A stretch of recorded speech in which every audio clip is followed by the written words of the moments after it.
ভাইরা যে বোনগুলো মারা যাচ্ছে, যে ভাইটা মারা গেল, দেখেন যদি আপনি সুস্থ স্বাভাবিক মানুষ হন, আমরা রাত্রেবেলা ঘুমাতে পারবেন না।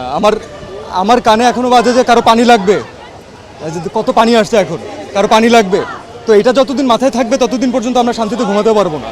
আসলে এই অবস্থায় অবশ্যই মানসিকভাবে যদি আমার একটু বিবেক থেকে থাকে, মানসিকভাবে সুস্থ থাকার কোনো অবকাশ আমি দেখছি না।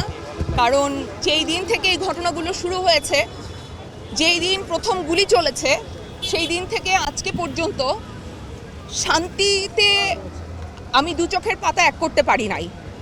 কারণ ওই শিশুগুলোর মধ্যে আমার সন্তান থাকতে পারতো, ওই মানুষগুলোর মধ্যে আমি আপনি থাকতে পারতাম। ওকে, থ্যাংক ইউ। এবং এটা দেশের একজন নাগরিক হিসাবে আমরা তো সারা জীবন মানুষের জন্যই কাজ করেছি। আমরা যারা এন্টারটেনমেন্ট ইন্ডাস্ট্রিতে কাজ করি, আমরা কার জন্য কাজ করি?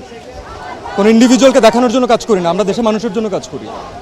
তো আজকে তাদের যে ছাত্ররা, যারা ইয়াংরা, যারা হচ্ছে আমাদের মেইন অডিয়েন্স, যাদের আমাদেরকে প্রয়োজন,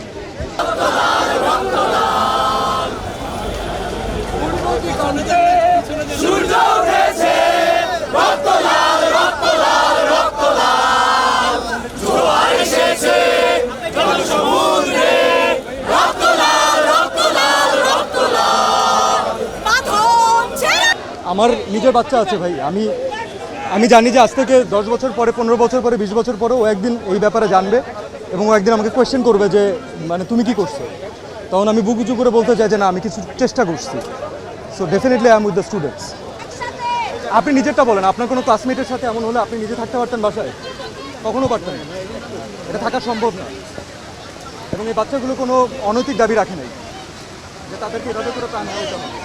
এক একজন বাবা মার আহাজারি, এটা যার যায় সে বুঝে ভাই।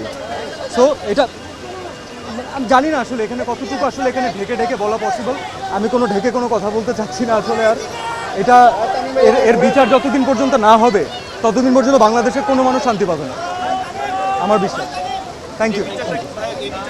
আমার মনে হয় আমার ওই বক্তব্যটাই প্লিজ নেন। আমার মানসিকভাবে আমি খুবই বিপর্যস্ত। আমি এগুলো নিয়ে